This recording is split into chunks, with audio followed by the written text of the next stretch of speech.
dengan dibrokan. Tahu dibrokan enggak? Nah, dengan dibrokan tanah kena sinar matahari, yang pertama bibit penyakit itu mati, yang kedua bibit bunga juga mati. Terus kemudian pemupukan menggunakan pupuk organik buatan kadang. Biasanya kalau untuk tanaman hortikultura pakai, tapi kalau padi biasanya enggak. Ya enggak ketawa-ketawa. Ngirit tuh. Ya, ngirit. Padahal kita ngambil tanaman itu kan ngambil unsur hara di tanah. Kalau kita enggak kembalikan dari pupuk kandang, pupuk organik, ya tidak akan nambah hara organik tanah itu. Karena kunci pokok dalam budidaya itu ya di kesehatan tanahnya. Kalau di pengolahan tanahnya kurang tepat, pemupukan penambahan pupuk organiknya kurang, ke belakang pasti ada masalah dalam budidayanya. Entah itu tanamannya kurus, entah itu serangan penyakit, pasti ada.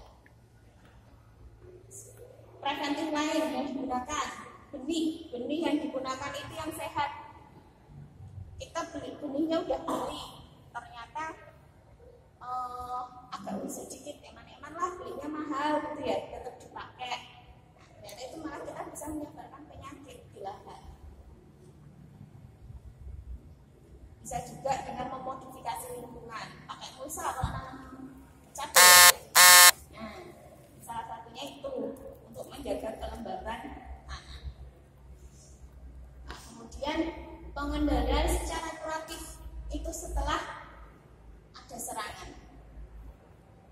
Ini bisa kita menggunakan pestisida nabati.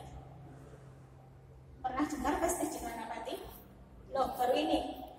Pestisida nabati itu pestisida dari bahan-bahan tanaman. Hampir semua tanaman obat itu bisa digunakan untuk pestisida nabati. Pon-pon, sambiloto, bawang putih, brotowali, kemudian beberapa gulma itu juga bisa. Jadi nggak perlu beli. Daun mahoni, daun pepaya, daun sirsat, biji sirsat, jarak pagar. Masih banyak nggak di sini jarak pagar? Nggak ada jarak pagar.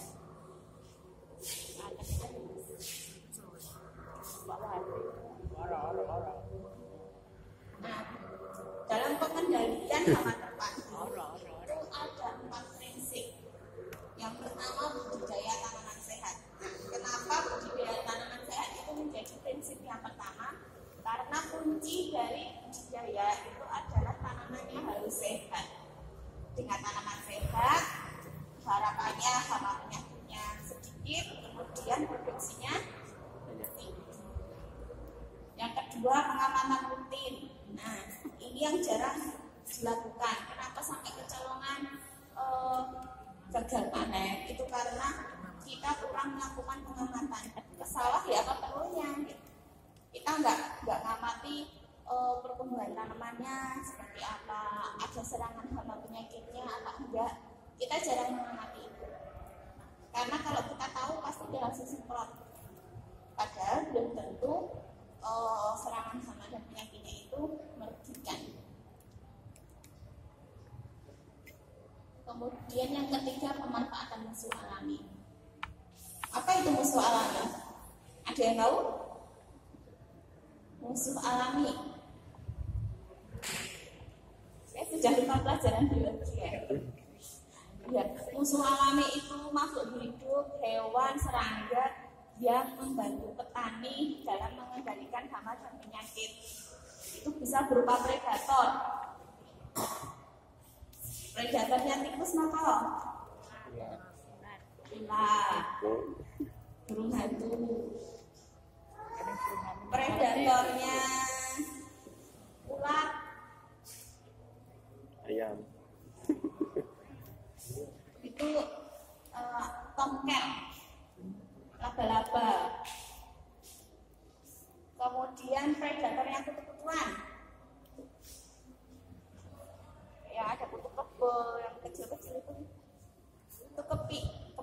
warnanya orange ada totalnya kita. Itu kemarin informasi di mana di Tegal juga katanya dijual satunya 3.500. Kepi iya. Nah, itu yang sangat ironis ya, karena populasinya di lahan itu sudah sangat berkurang, masih diambil untuk dijual belikan. Dan itu sangat membantu petani. Kemudian bagaimana kita bisa memanggil musuh alami datang ke lahan kita. Mbak-mbak ini biasanya suka bunga-bunga, benar mbak? Nanam bunga-bunga di rumah? Bunga tapi nggak ada bunganya. Oh mbak berbunga terus Lubang namanya cinta.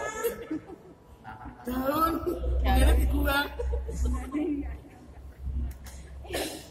Iya, tanaman bunga-bungaan misalnya kenikir, bunga kertas, terus bunga matahari, terus apa ya, bunga pukul 4 atau pukul 9, nah, itu sebagai rumah dari musuh alami. Makanya itu beberapa lahan pertanian itu sudah mulai ditanam di pinggirnya. Yang sudah ada sepanjang tahun, sepanjang lahan pertanian itu di Kelampengan Yogyakarta itu sudah ada. Ini lewat apa sih? Itu sepanjang tahun ada. Nah itu salah satu cara untuk konservasi musim alami. Kemudian petani sebagai ahli hati. Petani kan uji coba dari budidaya. Bukan Bapak Ibu PPL. Bapak Ibu PPL itu hanya sebagai pendamping. Tetapi yang turun di bidang pertanian itu ya petani.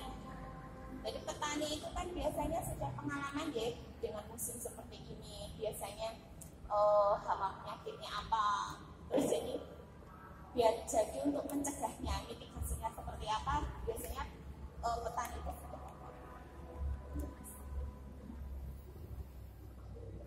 Nah tadi secara preventif itu termasuk pola tanam.